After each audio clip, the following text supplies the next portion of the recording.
before I do that, I am going to ask if we could have poll number 1 come up to give us a sense of who's joining us today.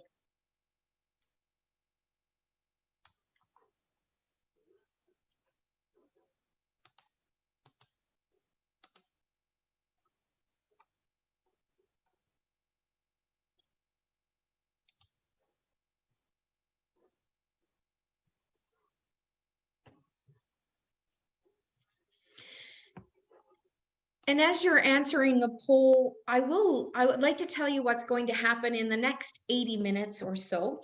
I'm joined today by 3 special guests who are going to share their insights and thoughts as it relates to women in ag across the prairies specifically.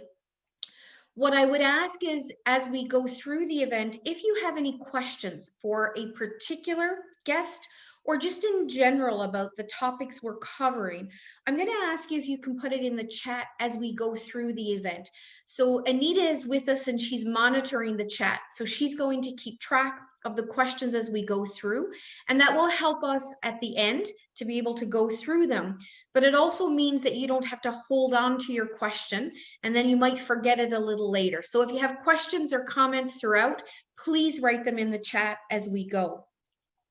As I said, we have 3 special speakers with us today, and I'm going to introduce those 3 speakers, and each of those speakers in the conversation that will follow is they're going to Dr. Fletcher is going to give an overview of the findings of a report, but with Amber, as well as with our other 2 guests, we'll have a dialogue back and forth around some of the questions, some things that are on their mind and their experiences as it relates to women in ag across the prairies. So first, I'd like to introduce our invited guest 1, Dr. Amber Fletcher is Associate Professor of Sociology and Social Studies at the University of Regina. Her research examines the gender dimensions of policy and environmental change in agriculture. Amber has served as a delegate and consultant to the United Nations on issues of gender, environment, and rural women. Her book, Women in Agriculture Worldwide, with Dr. Wendy Kubek, was published in 2016, and Amber grew up on a farm in Saskatchewan. Welcome, Amber, and it's really the work of Amber and the work that we've done through the Saskatchewan WEKH Hub on a report on women entrepreneurs in ag in Saskatchewan that has ignited our interest in holding this particular event. And Amber is here today as the lead author on that report to share those findings and offer her insights. Welcome, Amber, and thank you for joining us today. Thank you. We're also joined today by Laura Lazo, who has a PhD in biology from Dalhousie University. Laura is self-employed and owns a company called Careers in Agriculture and Food, specializing in HR services for the agriculture and agri-food industries. She's also a co-founder of the Manitoba Women in Agriculture and Food, a nonprofit group. And she has previously published in scientific journals and has lectured internationally. Inspired by the people that make up this industry, she devotes her experience and passion to advocate for agriculture, diversity, inclusion, and equality to contribute to the fulfillment of the industry's capacity. Welcome very much, Laura.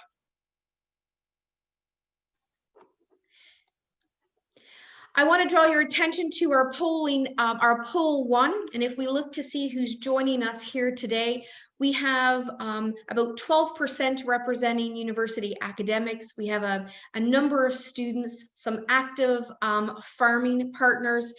We have those who have identified as self-employed in ag entrepreneurship, technology, as well as government. So we see a nice split and diversity across sectors joining us today. So thank you very much for joining us.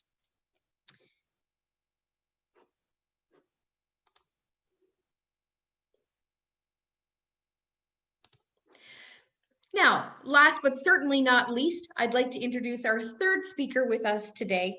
Iris Meck is the conference director for Glacier Farm Media and founder of Advancing Women Conference, and she's calling in today from Calgary. Having a Bachelor of Science degree in agriculture and a certificate in management from the University of Manitoba, Iris's career includes 10 years in management positions with Cargill and several years with private agricultural public relations and marketing firms before venturing out on her own to start IMCI, offering agricultural marketing and communications. And her career across agriculture spans 40 years in a number of different areas and in different ways. In 2014, Iris, seeing the need for recognizing women in the ag sector, created the Advancing Women Conference, AWC, a leadership conference for women in agriculture. Iris was raised on a farm in Manitoba and now lives and works in Calgary. And we're going to hear more about AWC when we get the chance to converse with Iris. Welcome and thanks for joining us today, Iris. Thanks so much, Gina, and hello to everybody. Aaron, Deborah, I see you. Don't ask any tough questions. You'll manage, Iris. You'll be fine. I have no doubt at all. With that, I am going to move into, you don't want to hear more from me. You want to hear from our special speakers we have here today. And I'm going to start with Dr. Amber Fletcher, who, as I said, is the lead author on a report that was published through the WEKH Saskatchewan Hub that looked at women in ag, women ag entrepreneurs in Saskatchewan. And I'm wondering, Amber, if you can provide us with a summary of the recent report on women ag entrepreneurs, and then we'll move into a conversation to see what else is on your mind, you know, a few months reflecting upon on things since we finished the report. Sure, absolutely. Well, thank you very much for the introduction, Gina, and hello to everyone. Thank you so much for being here and for inviting me to join you today. I hope my volume is okay. If it's not, please let me know. As you can see here, I do have some slides that I've put in front of you all to run through a summary and some of the highlights coming from the first report to come out of the Saskatchewan Hub. So this is a report on our report about women agricultural entrepreneurship. So some of the background to this report, as you're probably already aware, there is a regional hub of WEKH in Saskatchewan, which is located at the Hill and Levene Schools of Business at the University of Regina. So this is the first report to come out of that hub, the first product.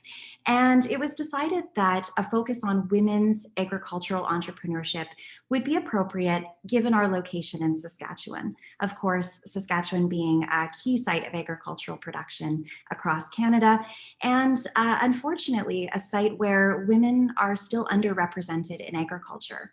So whereas women constitute currently about 30% of farm operators across the country, there are only about 25% of farm operators in Saskatchewan specifically. Women are also underrepresented across the country as owners of agricultural businesses. They're also underrepresented in decision-making spheres in agricultural organizations, for example, and as business owners in the processing sector. So unfortunately, these issues of underrepresentation still remain. And what we set out to do with this report was to uncover some of the barriers that are contributing to that underrepresentation and also some of the opportunities for solutions moving forward. So that's what I'd like to share with you today. Okay, so just a quick overview of our methods. I'm more than happy to answer questions about the methods later, but in general, this research consisted of both primary and secondary data collection. There was a detailed systematic literature review and an environmental scan of both academic and non-academic literature, as well as statistical sources. We also engaged in primary data collection, which included interviews with 32 farmers, ranchers, primary producers of many kinds, processors across the chain from, for example, beverage producers to meat producers. We talked to financial lenders, to those who are taking the lead in social media advocacy and entrepreneurship and communications. We also talked to folks in the machinery sector and some veterinarians in the health sector as well. So a very wide range of individuals representing very different links in the food chain and subsectors within agriculture broadly. We transcribed the interviews and also coded them using in vivo software and using a recognized process in the social sciences. So happy to tell you more about that later, but let's jump into the findings. So in particular, some of the challenges we identified really stem from the unfortunately ongoing nature of agriculture as a masculine profession as a male-dominated industry. So women often spoke about feeling ill-equipped to enter the agriculture sector in whatever area, processing, primary production, machinery, etc., because they felt that they were not raised to pursue a career in agriculture. So there are still some deeply rooted structural problems pertaining to women and girls not being socialized to be in agriculture or to see themselves as having a career in this area. Gender roles also continue to affect women even once they do sort of break that ceiling and get into the sector, through the very fact that women continue to perform the majority of unpaid domestic labor and childcare.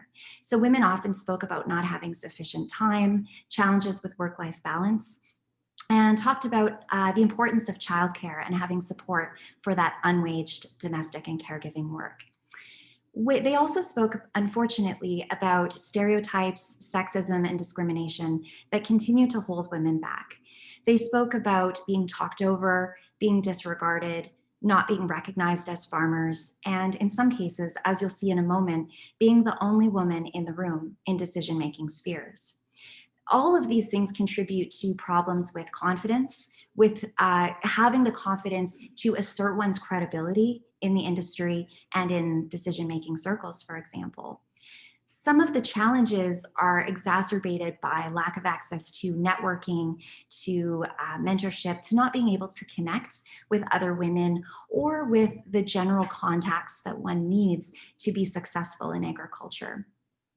There were also challenges pertaining to lack of access to capital and financing, given the existing wage gap wherein women actually have less access to financial resources than men. There can be some challenges with obtaining the very capital intensive resources necessary to get into this sector, whether again it's processing or primary production. Women talked about having less access to capital in the form of land. In primary production, farms are still not being inherited by women and girls at the same rate that they have been for men and boys, and that remains a barrier. Women, for that reason, are often entering the sector through alternative routes, like smaller scale operations, rented land, maybe getting into alternative or niche forms of agriculture. And I'll come back to that point in just a moment. One of the women we spoke to, this is a quote, talked about this feeling of being underrepresented. She said, and I quote, "I was the only female at these meetings, at decision-making meetings, and it happened all the time. It makes you feel uncomfortable because you're like, wow, where are the rest of the women?" End quote. That being said, despite these many challenges, there are opportunities. Some of the areas we identified as opportunities for women in the ag entrepreneurship sector moving forward include growing access to role models and support networks. We see women's agricultural conferences that are increasing women's access to information, to training, and to other women who can give them advice on how to move forward. We've also seen that women are contributing, as I mentioned before, to specific areas such as organics, niche and specialty agriculture, localized production and marketing, for example. So these may offer interesting entry points for women into new and growing areas of agriculture. We see women leading in advocacy in mental health, which is a really important area, both on social media and in traditional media, and growing access to the resources and training needed through the conferences I mentioned, but also through specialized tailored programs like Farm Credit Canada's special lending program for women entrepreneurs in ag. We also see that by men taking a role in combating sexism, but also in picking up more of that domestic work and caregiving work, men can really support the efforts of women to gain an equal foothold in the agricultural sector. And so I'll just conclude briefly with 8 recommendations made in our report. The first is the importance of recognizing and accounting for women ag entrepreneurs, not by using language that domesticates women's contributions, but by recognizing them as fully fledged farmers, entrepreneurs, and experts in their area. There's an importance of recognizing the work that women farmers do and the contributions they make, and supporting them also through tangible infrastructure and supports like childcare. Child-friendly spaces at meetings, breastfeeding areas can go a long way for helping women to gain access to those spheres. As I mentioned, men can support these efforts. Women can build coalitions to support each other, whether formal or informal. Access to training and education should be tailored for women in the sector. Women are less likely to seek out lending opportunities or training opportunities if it's not tailored to them, and if they are expecting to be, again, the only woman in the room. The importance of access to tailored finance programs like the FCC program and others offered. And finally, policy that commits to making change. Childcare policy is one example, but there are many examples of ways to encourage women's representation accurately and equally in the sector. And so I'll just conclude there. Very happy to have some discussion and to answer some questions. And I'm very grateful to the organizers of this session, to WEKH, and to everyone who contributed to this report. Thank you very much. Thank you, Amber, very much for that. Amber, as you reflect on the work that we did and the findings, and do you have a background in agriculture and women farmers as well? Were there any surprises for you from the interviews? Yes, I would say that I was definitely surprised by the extent to which women are leading in the area of social media entrepreneurship and particularly mental health advocacy. I've certainly seen this in other sectors where I do research, public safety sectors, for example. There seems to be a particular avenue or niche where women's leadership in mental health efforts is really recognized and respected. I think that probably goes back to some gendered ideas about women, but at the end of the day, that mental health crisis in agriculture is very real and very important. And so I think that women are playing a very important role there. I was also surprised, I guess there were two things. I was also surprised by the amount of optimism. So we heard about a lot of barriers, a lot of challenges. Women talked about, again, being talked over, disregarded. One woman spoke about being actually experiencing unwanted sexual physical contact at an agricultural conference. And despite all of these barriers, women had optimism about where the sector is going and the contributions women are making. And so I think that optimism will take us very far, but we still need to address the problems as well. Thank you. And we'll hear more from you, Amber, and our other two guests in sort of the next steps as we move forward. Amber, one of the things that I also recall discussing is that many of the women farmers that we interviewed didn't see themselves as or didn't call themselves entrepreneurs. Do you have a sense of why that is the case, and does that matter? Yes, that's a very good question. I think this probably goes to multiple factors. I think one is actually gender itself. So for a very long time, women's roles in agriculture have been described in somewhat marginalizing terms like farm wife, for example, despite the contributions that women make far beyond what's encapsulated in that term. And so I think we're still just starting to get to a point where women in primary production are claiming that role of farmer. And I think that probably extends to other areas as well, such as processing, where women have, there's a tendency not only by women themselves, but also more broadly to sort of diminish the leadership, the true leadership and roles that women are playing as leaders in the sector. So I think there's part of an issue, part of the issue is there. I think the other issue may be the way that we've defined entrepreneurship.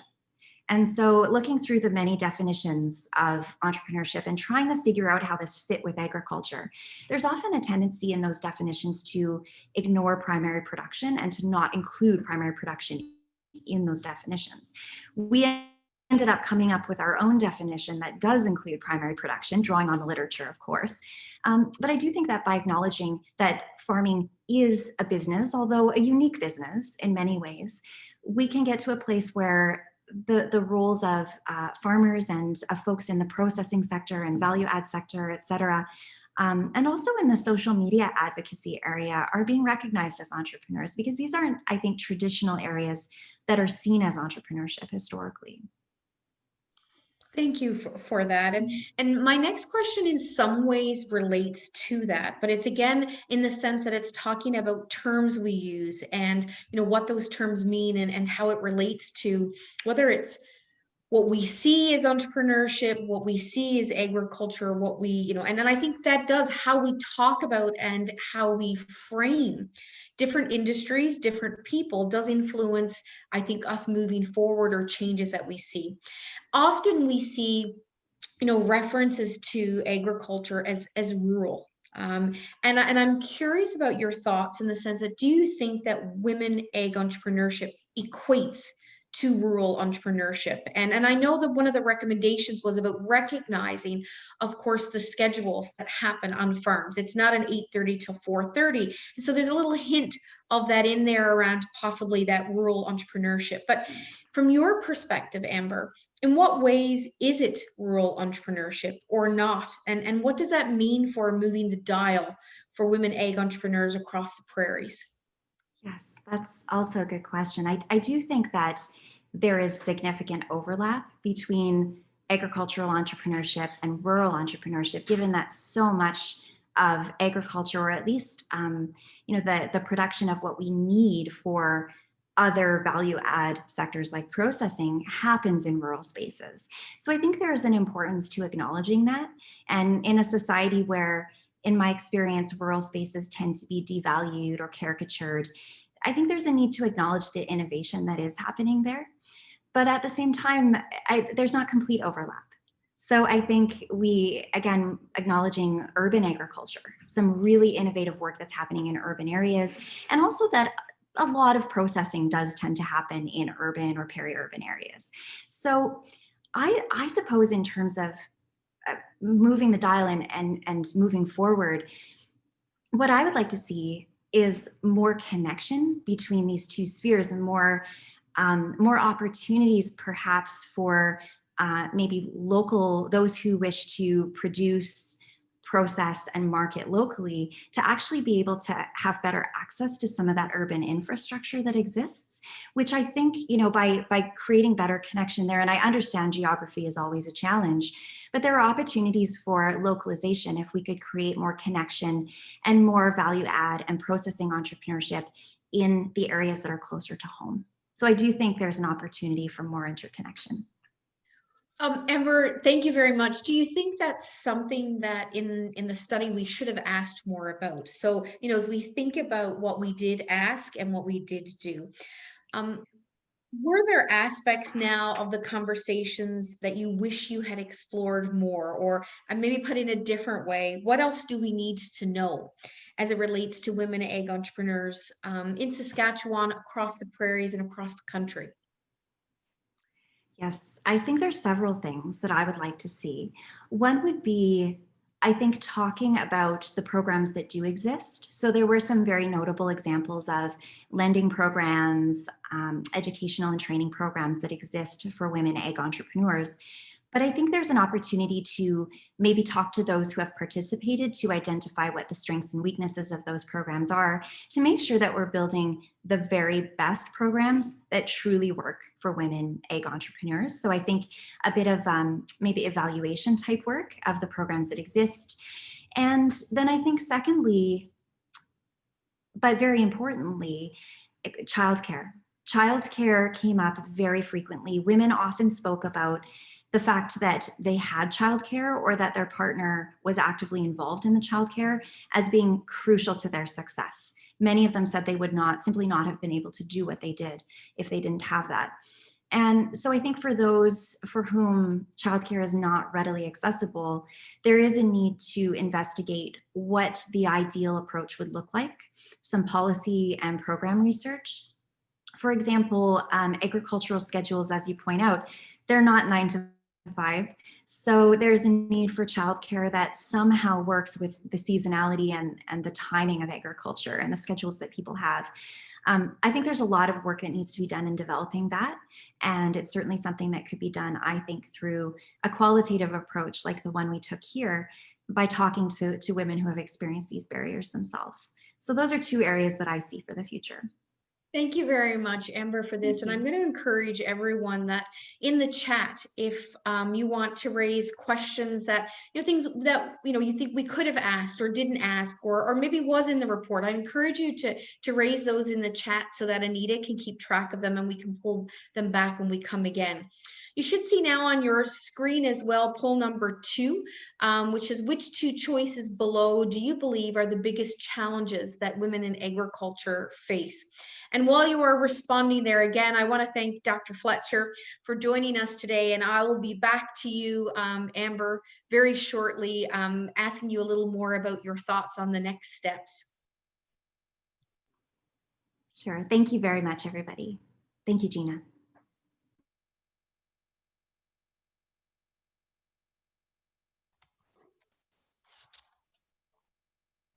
Just going to wait a couple of seconds here and we'll finish that poll, and then we're going to move to Laura. And Laura, I know coming from Manitoba, I'm quite interested to hear, Laura, more about your thoughts on the report and your experiences, to see if what we've heard in Saskatchewan reflects your experiences and what you have heard in Manitoba as well. So I know the poll is nearly ended here. And here we're going to see what 2 choices, and we'll come back to this a little later. But we see here, not surprising, Amber, if you look here, we can see socialization and gender roles, quite significant, time and work balance. We also see credibility and confidence, and access to capital and financing. So it's nice to see. I mean, while it's unfortunate, and I wish what we had heard in our report didn't reflect the experiences across the board, but it's certainly what's coming out of our report resonates with the people joining us today, and more about that a little later. So thank you, everyone. I'm going to move now to a conversation with Laura. So Laura, thank you for being with us today again. And Laura, I'm wondering if you can give us your thoughts to a sense of the importance of women in ag, not just women ag entrepreneurs, but more broadly to the Manitoba economy. Sure.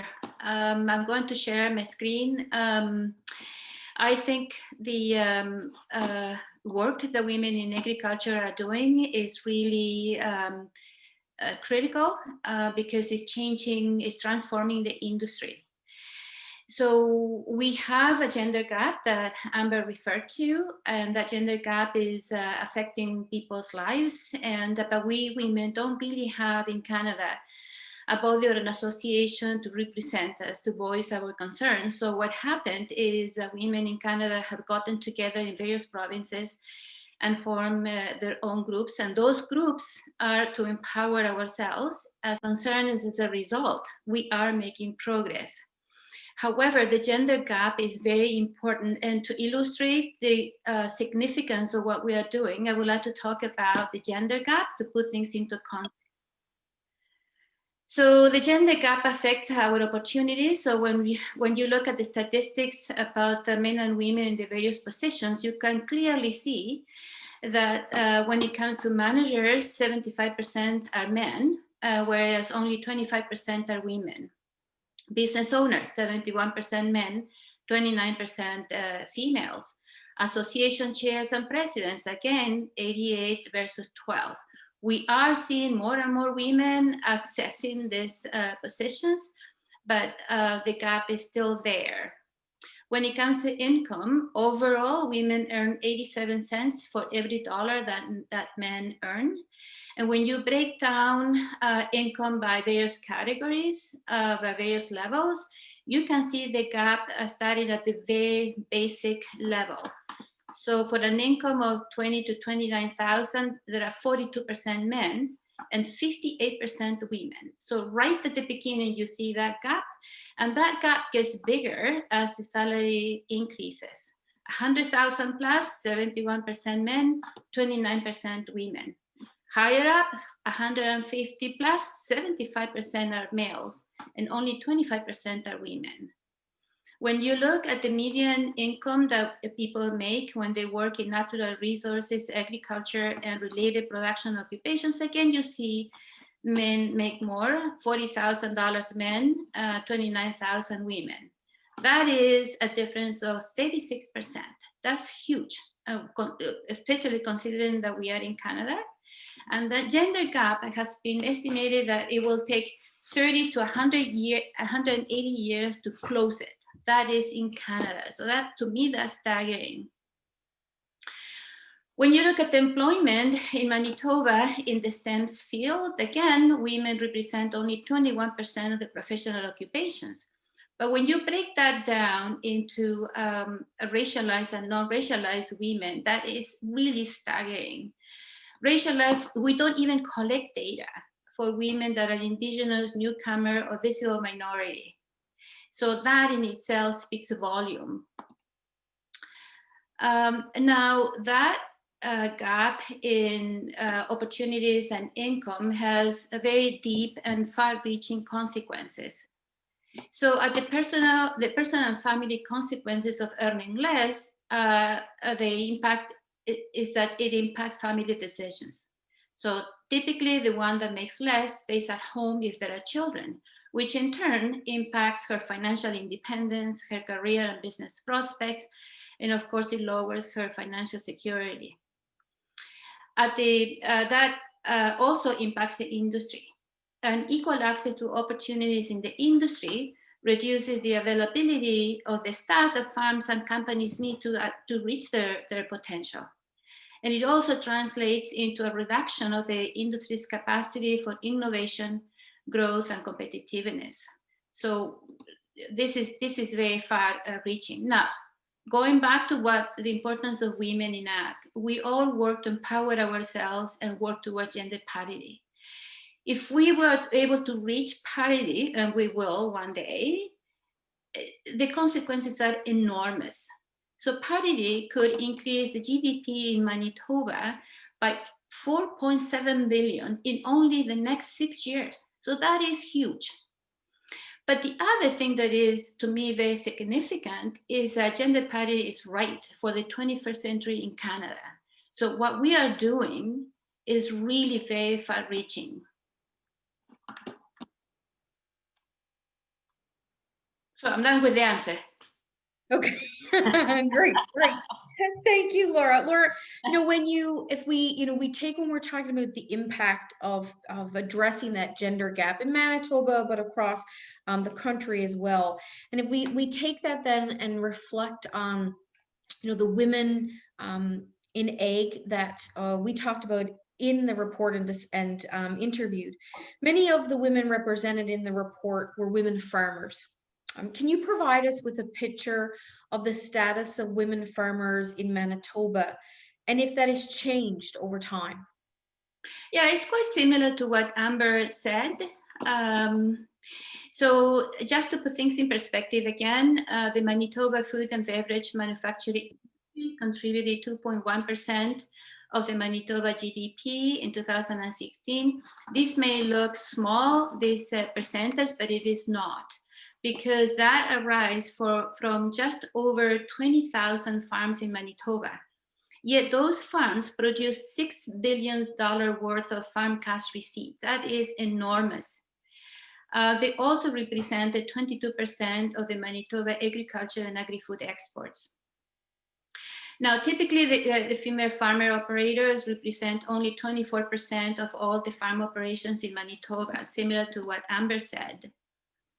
The typical female farmer is 54 to 55 years of age, 10% are immigrant. The income is about 43,000 and the median income is 32,000. Now things have been changing over time. So now what we see is that the women that are entering farming attain a higher level of education in agriculture than men. Now, in order to reduce risks, 71% of female operators reduce the risk by renting or leasing farms versus 51% of men. Again, men are more able to purchase the land instead. The proportion of female farm operators have increased by 3.4%, but that took 24 years. When you look at entrepreneurship, 64% of the businesses in Manitoba are men-owned. 17% are owned by women, and 20% are owned by equally by men and women.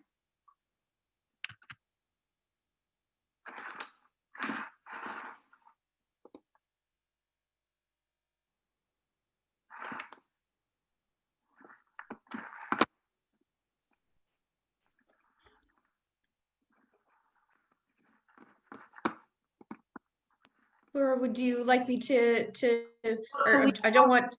I thought that we were not on. Oh, okay. Sorry about that. For a moment, I thought that the connection was lost.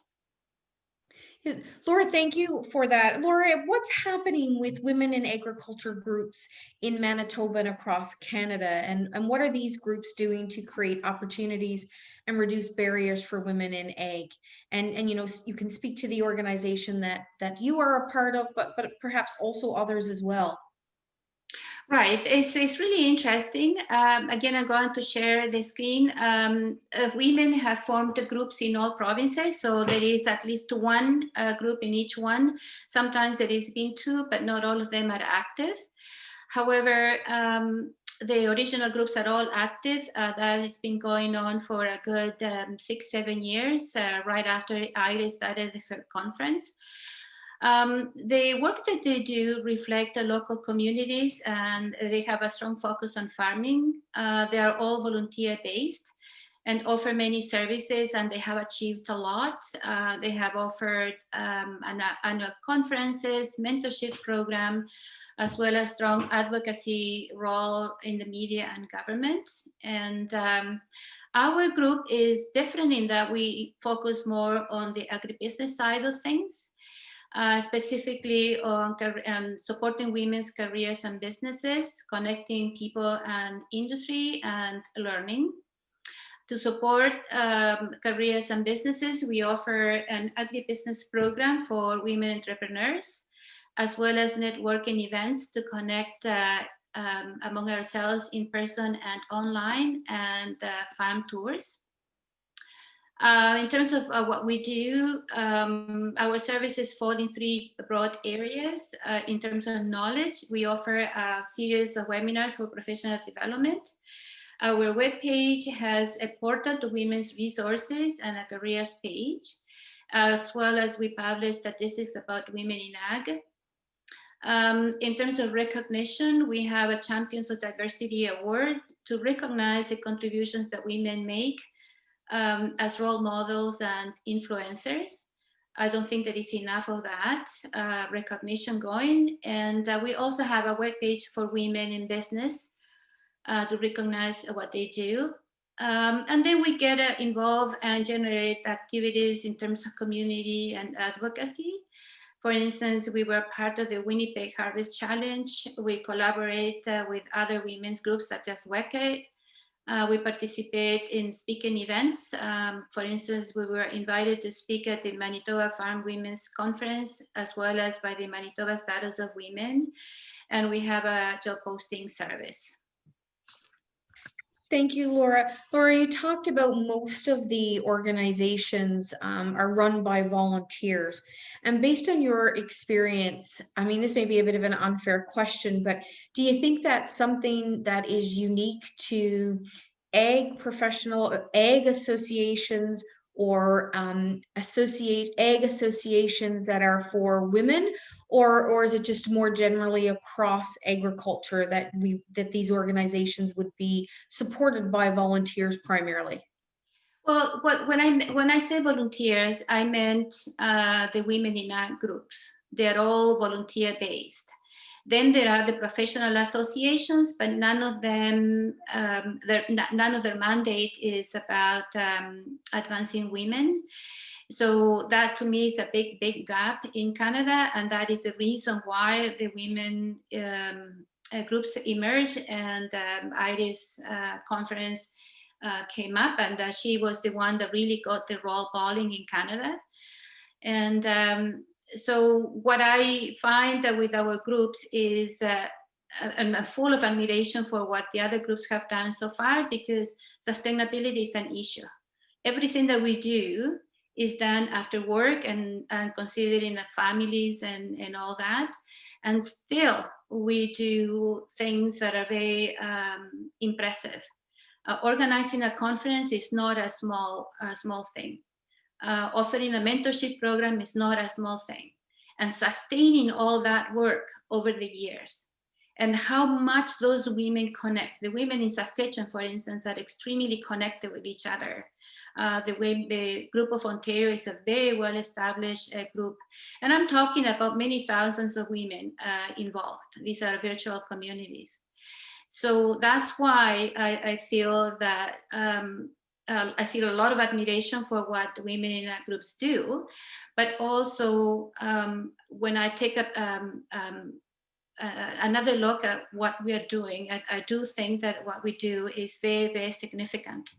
Agriculture is transforming itself because of technologies and diversity of commodities. The human resource side is a little lagging in that compared to other aspects, but that's where we women are making the biggest changes. Before Iris came on board and started doing her thing, there was no conversation about that. And yet the gender gap was there and it impacted all of us. So now we see us getting together and talking and sharing and empowering each other and going for high level positions and trying to work more in male dominated areas. Thank you very much, Laura, for those insights, and also an excellent segue, of course, into to Iris, and asking Iris all about what she has done in her career, in particular that conference that you made mention of. So thank you very much, Laura, and we're going to pull you back into the conversation very shortly. Thank you.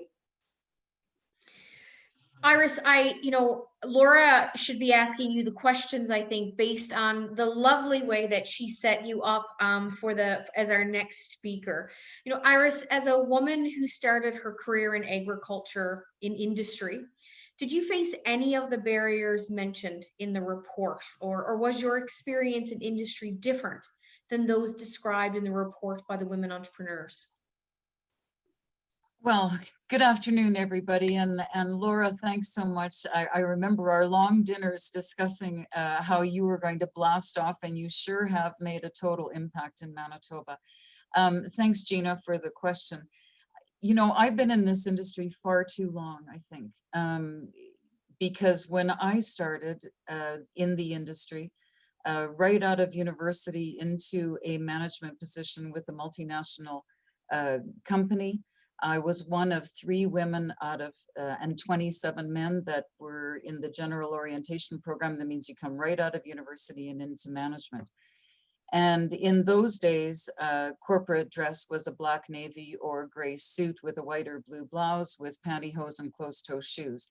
So definitely we've come a long, long way from where I started in the industry. And did I come across obstacles and challenges?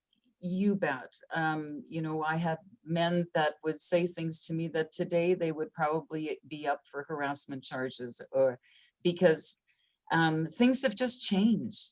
They've changed so much. And, I heard all the lines of, you're going to have to work twice as hard as a man. Why don't you just stay home, get married and have babies?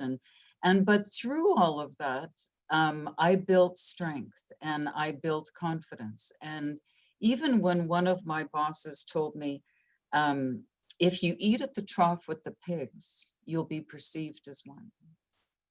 I went home totally shocked that he would say something like that to me. And then I kind of was trying to figure out what was he talking about? Because here I was in my 4th year of management, and where did that come from?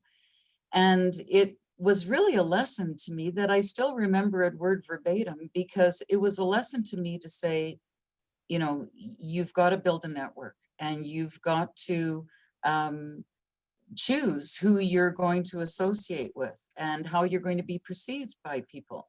And I think that all of those things built me to who I am today. So did I come across all of those challenges and obstacles? Absolutely. Did it make me stronger and smarter and more determined to prove myself? You bet. Is that the same thing that we're experiencing today? I don't think so. I don't think so. With all the women that I meet in the industry, and for myself personally, you want to pick a fight, come on over. But but I don't experience that at all in today's world. Thank you for that, and as well the optimism that comes with that sort of where we are now and where we're going. Iris, in your work, I'll say recently, I mean, and I, with your conference, which I'll talk about in a few minutes, but your reach is really across the country, and I'm curious, what interesting ag businesses led by women have you seen popping up in Alberta or across the country? And do you think there are any other untapped opportunities out there for women in ag? Oh, I think first off, thank you. Yes, our reach is very broad, and especially today in a virtual world, as much as we don't like it and we don't want to play in it. But this year, for example, we've got speakers from the Yukon, England, Australia, all throughout the US. And what a great opportunity. So when we look at the different companies and groups and entrepreneurs that have been formed over the years, I've seen so many great women that just have never been profiled. And I think that to Amber's point in the research that she's done and Laura's work on gender differences, I think the biggest difference, and Amber, you touched on it, is building the confidence of women.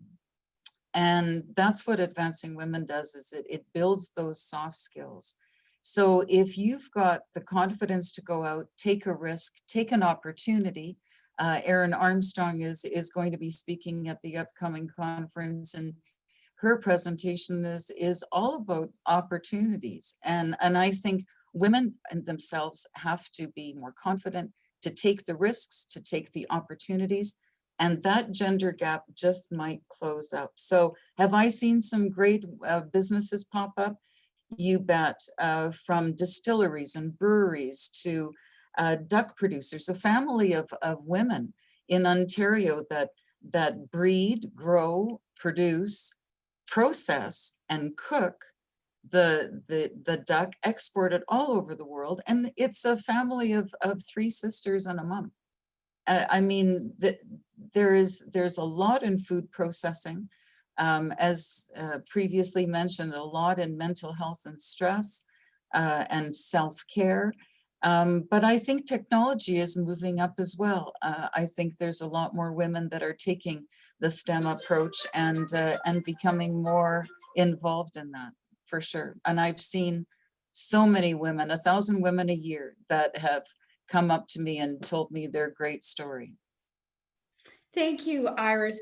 Iris, from an Alberta perspective, have you noted any innovative events or activities, of course, other than your conference, which I'm saving the best for last, Iris, but are there any initiatives that are being funded to advance or activities to advance women in ag, whether it's entrepreneurs or more broadly, funding, government directives, anything that's sort of on your radar you think this is really important and is going to make a difference?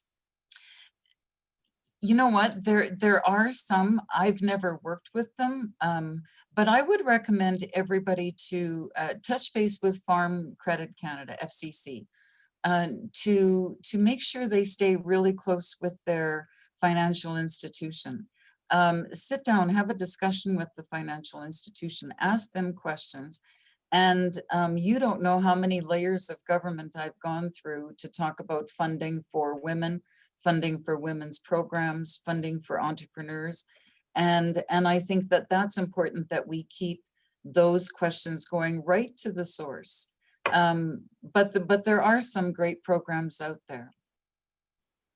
Great, thank you very much. And of course, last but not least, Iris, is in case there's anyone joining us today and they aren't familiar with the Advancing Women in Agriculture Conference, Tell us a little bit about it. And you've already hinted at, at least one speaker that we need to tune into or why we should be attending it.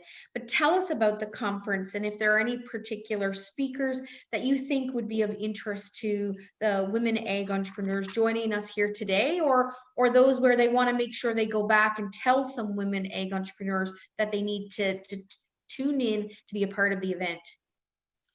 Well, first off, Gina, you're going to be speaking, so that's number one. But advancing women, just if I can back up just one little bit and show you, Laura and I have had many great discussions about this in the past.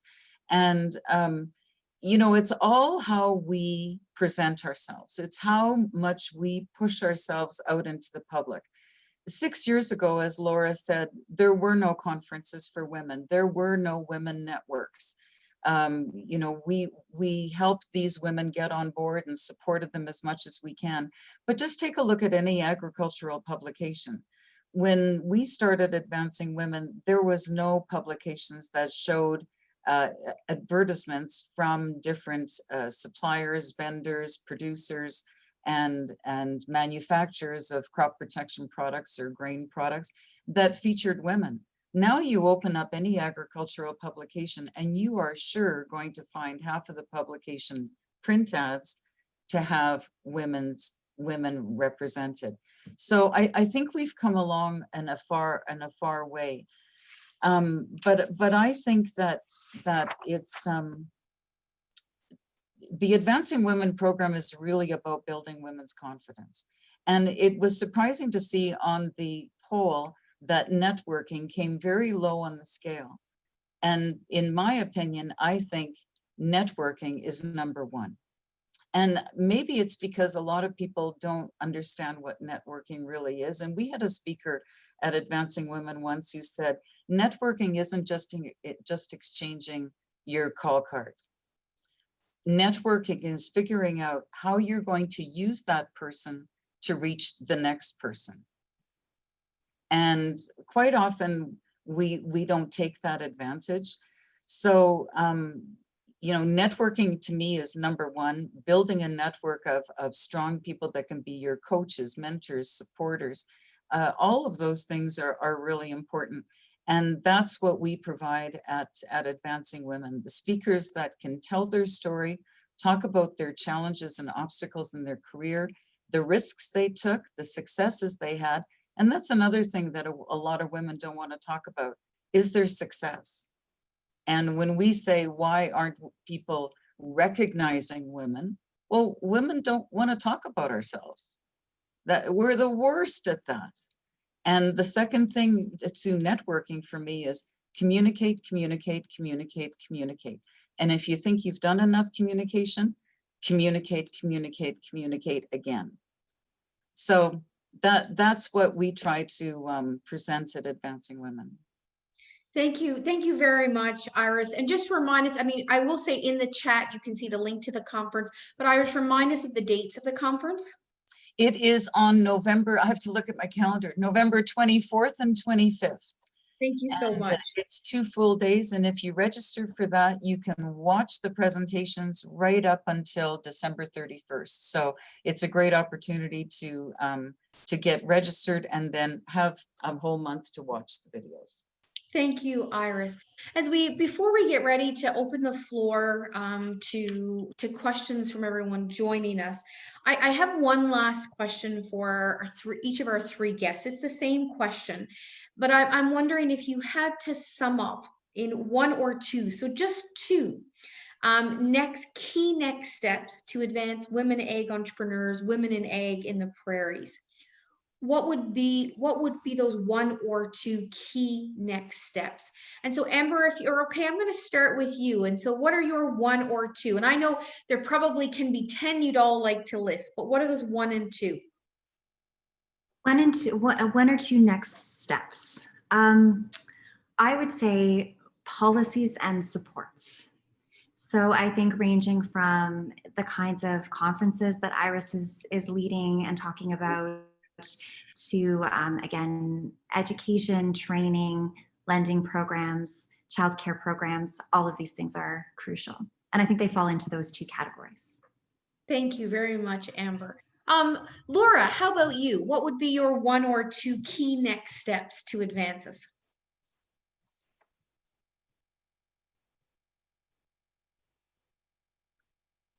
Laura, you're on mute. Yeah, sorry about that. I think about the work that women in ag do.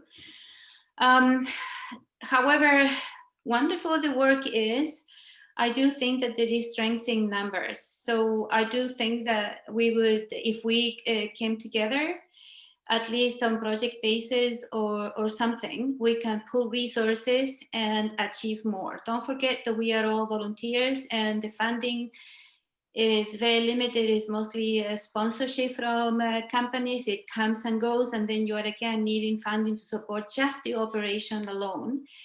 So if we came together, we would be able to pool resources, our brains, and then most importantly, we would have a unified voice.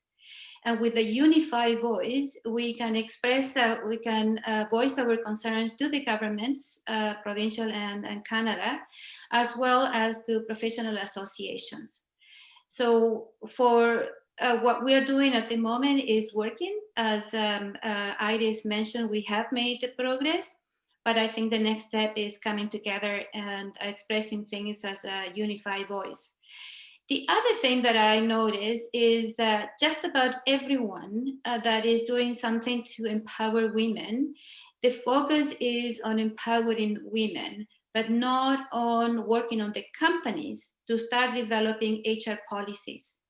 So it is again, women telling ourselves, it is up to us to change things. It is true, we need to take initiative, but it's not a tango, it's dance between two.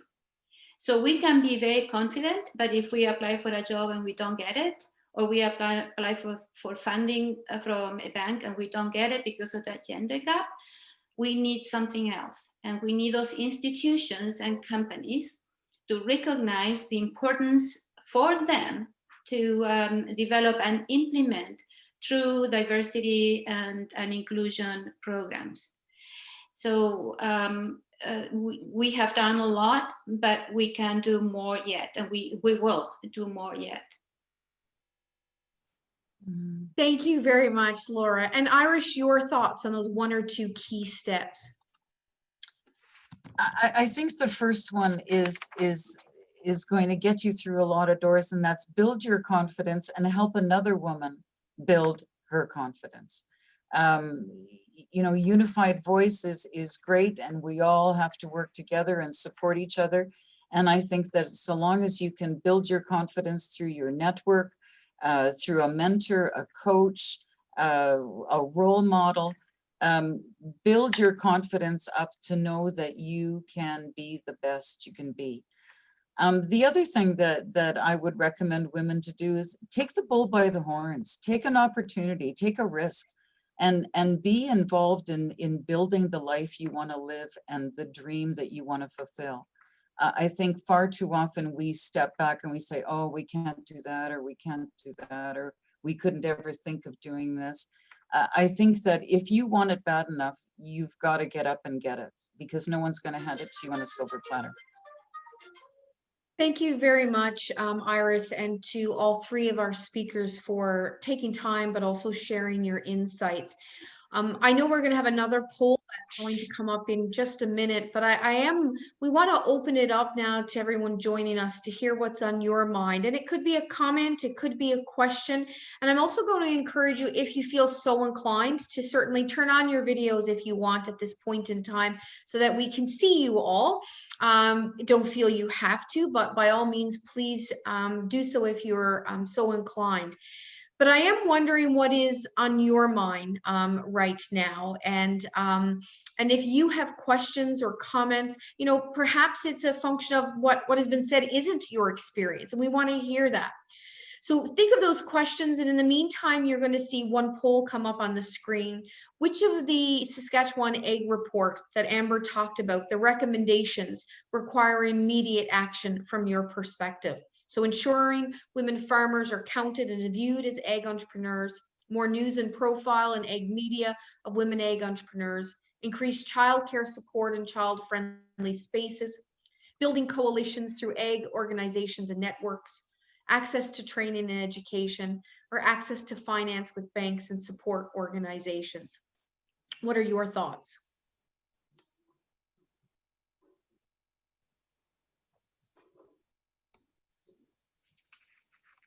While that poll is running, I am going to see if there's anyone who's joining us today who has a comment or question, something we didn't talk about that you're curious about, that's on your mind. And what I might ask you to do is, if you want to you can write your question in the chat, or you can say, I have a question, or put your hands up using the blue hands, and we'll get you to join us, and so you can share your question.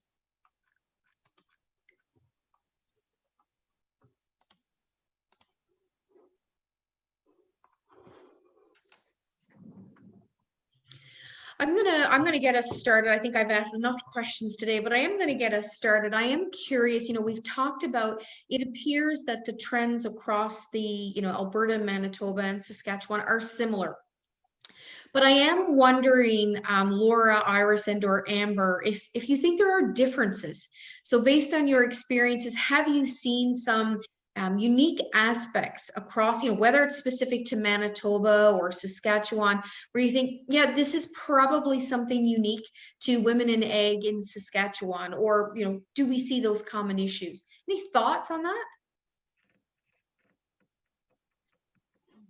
In my case, nothing jumps to mind as unique. To me, it's very significant, though, that the issues, the barriers that women face in Manitoba are the same. So we can see that it's not a regional issue, but it is a broader issue. So one thing that I just kind of anecdotically, because of this Ag Entrepreneurship program that we are trying to run, the main thing that women are asking me about is money. And women are afraid of financing. Am I going to be able to pay off?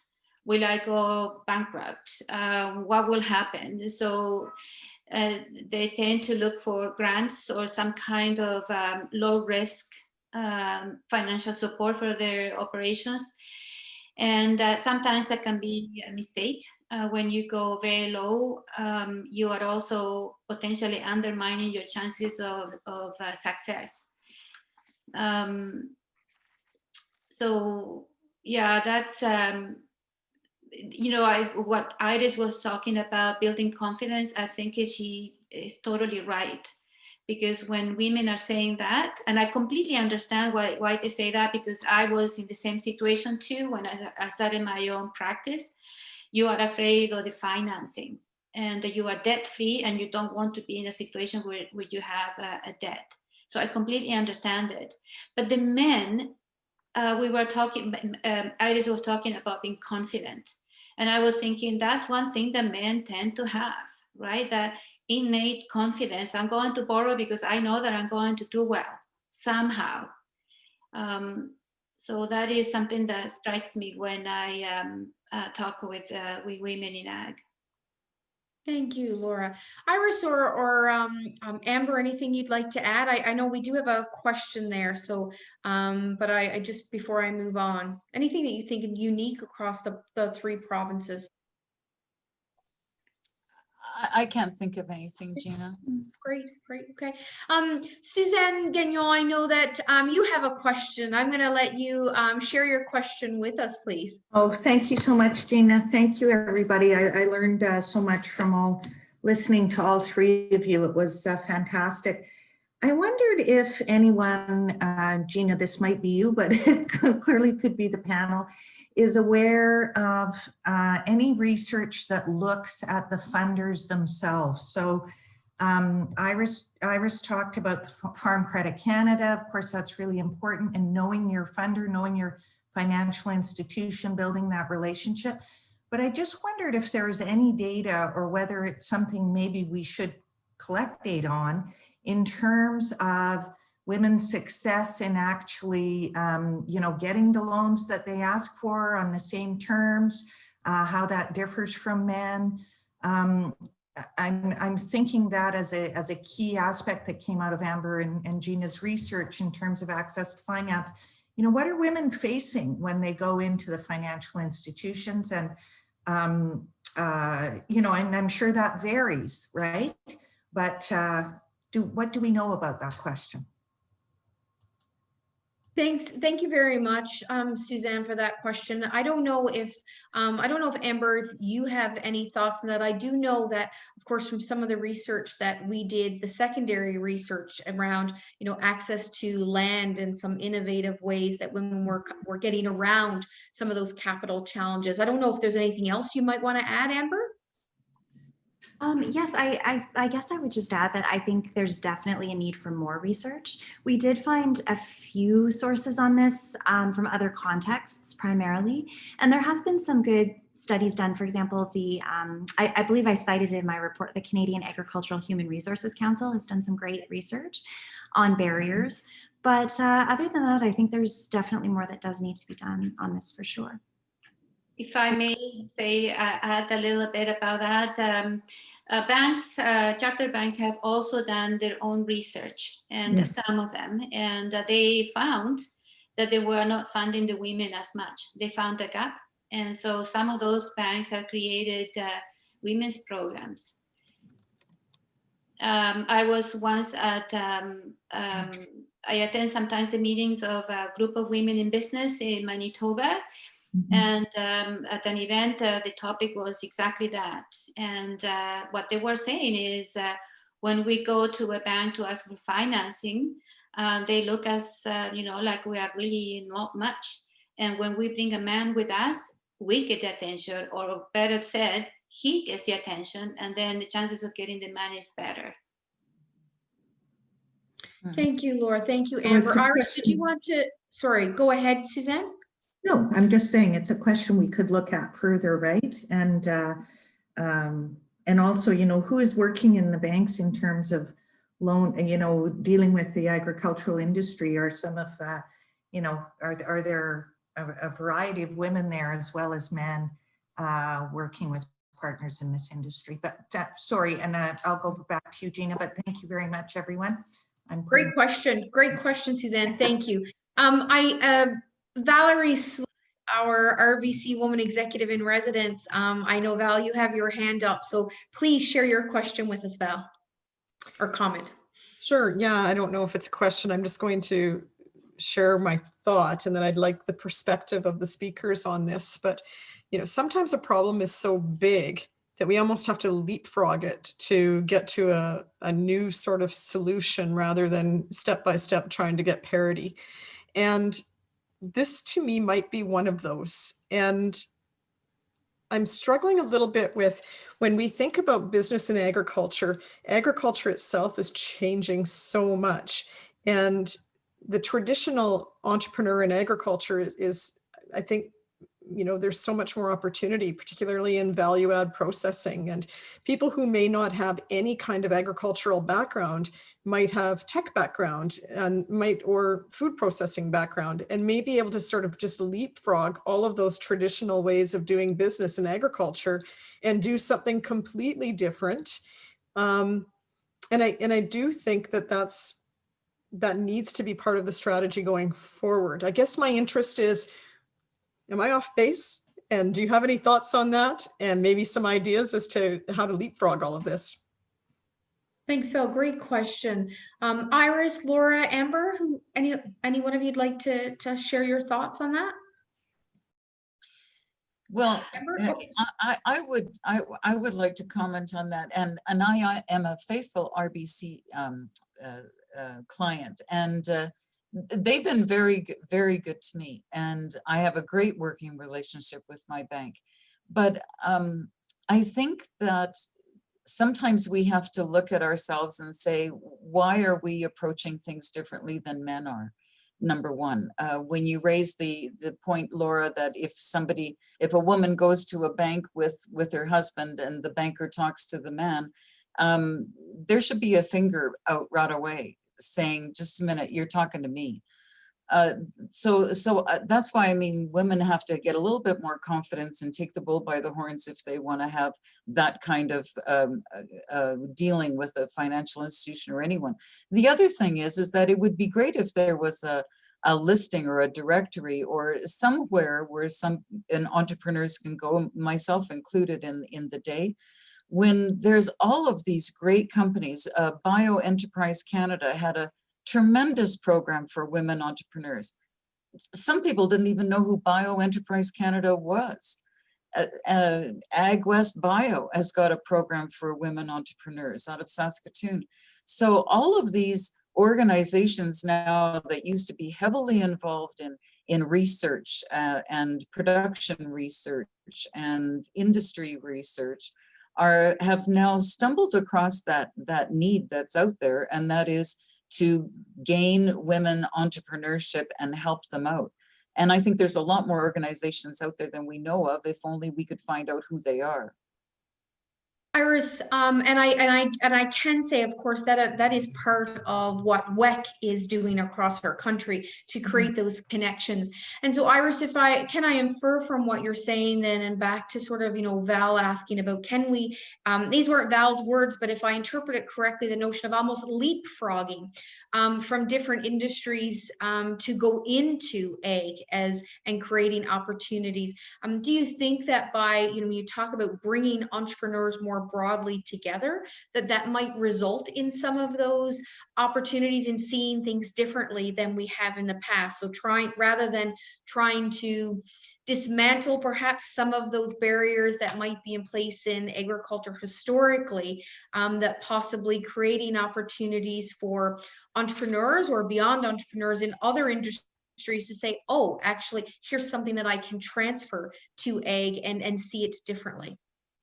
Yeah, I fully agree. I think there's a lot of opportunity, as you said, for leapfrogging. I mean, look at since in the last few years in North America, millennial women equal about some 30 million. They're better educated. They're more confident than the previous generations. They aspire to leadership roles. They possess a strong skill set. They're the ones that are coming out with these great ideas and building businesses for the most part. And look at agriculture and agri-food. We're so broad. I mean, you can do almost anything and be linked to agriculture. So I think that there has to be that connection between what is happening today in today's marketplace and entrepreneurship levels and business levels, and what is really the meaning of agriculture and agri-food, because there's a lot of crossing over. Thank you. Thank you very much. Amanda has one or maybe two questions in there, Amanda Williams. I'm wondering if you want to start with one of them and let's see what our panel speakers, their thoughts are. Actually, the first one was very similar, but very nicely articulated by Val. It was really sort of, where do we see those cross collaborations, the potential for that, just not within ag, so some commonalities. But my other question was really about confidence, and I struggle with it. I do a lot of work on the GEM data set, and one of the clear places we often see a dilemma for women across the board for entrepreneurship is really around confidence, rating of their skills and ability, fear of failure, those sorts of things. So I wonder what your thoughts are around, how do we change that? Do we start in the K-12? What role do you see post-secondaries playing? So I'd really love your thoughts around, who do you see as moving that dial and how? I mean, there's been a discussion as well about the media. I have the good fortune of teaching in a communications program, so I'm also curious there too. So any thoughts around that would be greatly appreciated. And thank you for your remarkable insights today. It's been such an interesting and really rich event. Thank you, Amanda. Amber, I see you nodding your head, and I'm going to take that as a cue that you have something that you'd like to share as it relates to Amanda's question. I do. I think definitely, Amanda, the socialization factor for me definitely came through in the research that we did here and previous research that I've done. I think in the primary production area, I think socialization is crucial to confidence. I think girls need to be taught how to farm, how to drive the machinery, how to do all of the things necessary for running an operation from a young age, because otherwise they're having to learn it all 18 years later than the boys. And so I think there's a crucial kind of education component there that's informal. But then I think in the formal education system as well, I mean, we know so much now about underrepresentation of women in STEM, what causes that.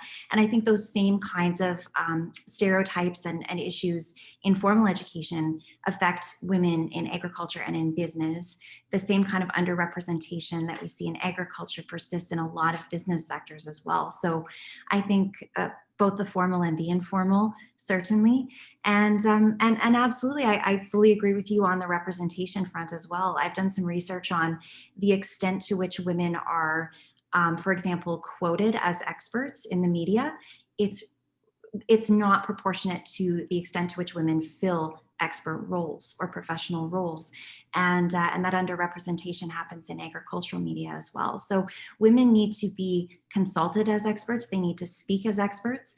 And that kind of representation has a definite confidence building effect for the next generation, I think.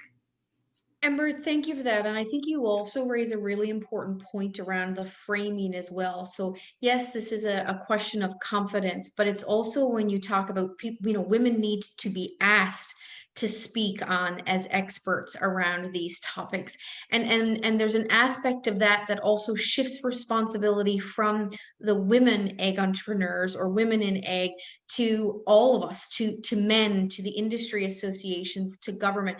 And I think that's really important in here as well, so that we don't fall in this notion that women have to take the responsibility for solving all of this, when actually there's a much greater, that responsibility needs to be shared, because we need to make sure that organizations, that government are actually providing women with the opportunity to have voice, to be experts. And then it's also, as you say, that function that women then will naturally, right, step up to take that ownership and accountability and to see themselves as experts in this. Thank you very much. Any other thoughts or comments, Laura or Iris, as it relates to Amanda's question? Actually, I agree entirely with what Amber was saying. And as Valerie was talking, I remembered at Iris's conference, some of the speakers talking about their troubles and tribulations during their evolution of what they did. And some of them talked about what other people would have considered failures. And I really love that, because the bottom message those women sent was success is built on a number of situations that may be seen as failures, but really they are not failures, they are learning opportunities. Iris said she went through all those problems and she came out stronger and more determined. So I actually found it very inspiring to see these younger women on the stage talking about their difficulties. And to me, that was really meaningful. We have these expectations as to how we are being perceived. And if we are not talking about success, we'll be like a little fish in a shark tank and we'll be devoured. But actually, when we talk about what it takes to succeed in whatever it is that you are doing, you are necessarily talking about errors, mistakes, learning lessons, and then so on. And I think that builds confidence. Mm-hmm. Thank you. Thank you very much, Laura. Iris, I do know we have one more question, but I'm wondering if there's anything you'd like to add to comment on Amanda's question. Yeah, I think it's a culmination of what everybody said right to date for the last few minutes, but I think the learning of soft skills is important. As entrepreneur farmers, as entrepreneur business people, we learn the skill of production, whether it's production of crops, livestock, a food process, a food product, but we often leave behind the soft skills: persuasion, negotiation, balance of life strategies, dealing with stress and well-being, all of those soft skills that how to network, how to communicate, how to be an advocate. All of those soft skills are just as important as the production skills. Yeah. Thank you. Thank you. Anita, do you have our final question for us today? Yeah, it's coming from me. Just want to thank all the speakers, and Jeannie did an amazing job moderating and managing this call. One of the things, you know, working with WEKH and working with women entrepreneurs and attending a lot of these events is, you know, we have a lot of women on these calls and a lot of women supporting what we're trying to do. But sometimes it tends to feel like we're singing to the choir. So I loved how the recommendation of men supporting change, because we're looking at leverage points in our ecosystem of entrepreneurship and innovation, where to make this more inclusive. So I'm just wondering, in terms of, you know, it's great to recommend, you know, men supporting change, but and maybe Iris and Laura and Amber and Gina yourself, like who are the men that we can really start tapping into? Maybe they're, you know, they're leading and attending the conference, and, you know, just to start sharing their names and assigning them as, you know, supporters of changing this and closing this gap for women. Thank you, Anita. Great question. I'm just wondering, Amber, Laura, or Iris, if you have some thoughts in regards to who are these men. And I think it also raises that question. You know, Suzanne has put a comment in the chat as well, this notion of absolutely, you know, women, you know, we need to have programs, we need to have supports in place for women to be able to, you know, build confidence. But again, that notion of, you know, let's also make sure that we're not blaming women, right, for not being good enough, not being confident enough, not being, because these issues are systemic and hit across many organizations in many different ways. So providing those opportunities for women to build confidence, absolutely part of it. But we do have to be careful to say that's the issue and that's what's going to solve this. And it has to be broader than that. And that notion of men supporting change is a critical part of making real change moving forward. So I'm curious if any of our panelists have thoughts in regards to who are these men, other than me starting to name some of the men, of course, who I know who have joined us today, and I will not do that. But any thoughts in regards to who are these men or these organizations where we need them to be part of creating the change that we want to see and that we expect to see? Iris? Yeah, I'll start off the discussion. Look, I have 68 sponsors for each Advancing Women conference I do or more. Half of those companies that I contact, I'm contacting men in the organization. I have never had a man tell me that he wouldn't support Advancing Women, at least not to say it and get away with it, that's for sure. But I've had several men call me and after a conference, and they've probably sent 5 or 10 or 20 women to the conference from their organization. And they have called me, presidents of companies have called me and said, I don't know what you're doing with those women at the Advancing Women Conference, but when they come back, they're asking me for things that they have never asked me before. Like, I'm interested in having that promotion. I want to move my office over there. They're asking for things that they have never asked for before. So I think confidence is a big part of that. And are men on side? I think they are. I think they are, but I think we've got to tap them on the shoulder, ask them to be our mentors and coaches and advisors. I think there's a great opportunity to learn from men.